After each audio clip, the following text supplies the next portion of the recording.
मित्रांनो, जर मी तुम्हाला विचारलं की भारताचा सर्वात जुना धर्म हा कोणता, तर तुमच्यापैकी 99% लोक उत्तर देतील की हिंदू धर्म.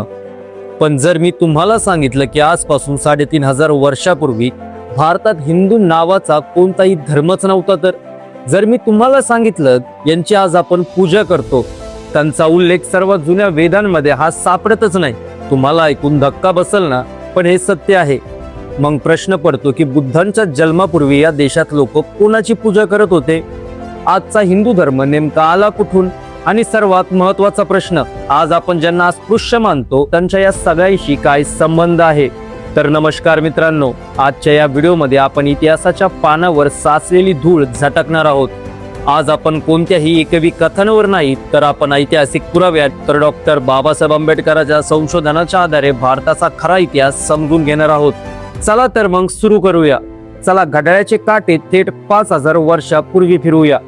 सन इसवी सन पूर्व 3300 भारताच्या वायव्य भागात एक अतिशय प्रगत संस्कृती होती, आणि ती संस्कृती म्हणजे सिंधू संस्कृती.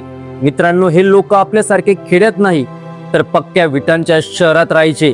पण आपण जेव्हा इतिहासकार जॉन मार्शल यांनी तिथे उत्खनन केले, तेव्हा त्यांना तिथे काय सापडले? त्यांना तिथे कोणतेही मंदिर सापडले नाही, तिथे वेद सापडले नाहीत, आणि यज्ञकुंडाचे अवशेषही सापडले नाहीत.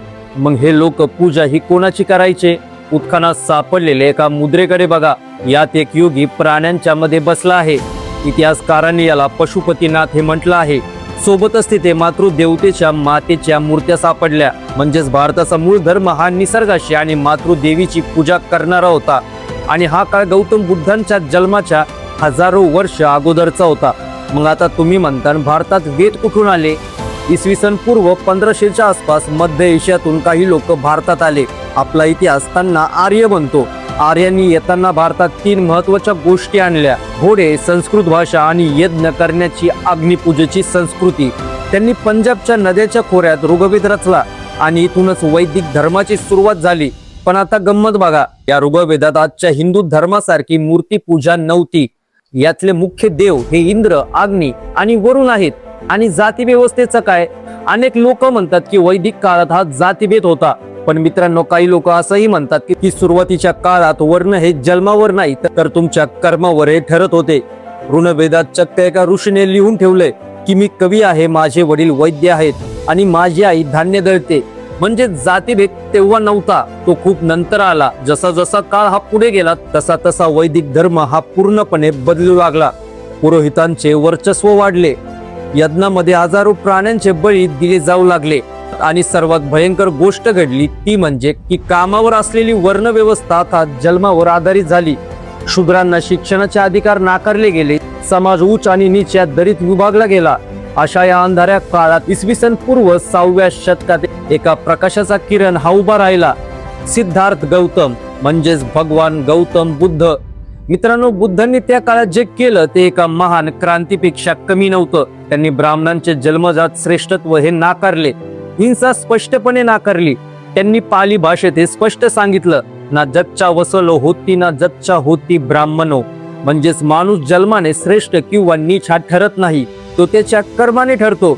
बुद्धांनी आपला संघर्ष सर्वांसाठी खुला केला. न्हावी, सफाई कामगार, स्त्री सर्वांना तिथे समान अधिकार मिळाला. हा होता भारताचा खरा समतेचा धर्म. आता आपण वळूया व्हिडिओतल्या सर्वात संवेदनशील आणि महत्वाच्या प्रश्नाकडे. बुद्धांच्या काळात आजचा महार समाज किंवा ज्यांना आज आपण अस्पृश्य मानतो ते कोण होते? मित्रांनो, या प्रश्नाचं उत्तर कोणत्याही विदेशी लेखनाने नाही, तर स्वतः डॉक्टर बाबासाहेब आंबेडकर यांनी त्यांचे द अनटचेबल या अतिशय अभ्यासू ग्रंथात दिले आहे.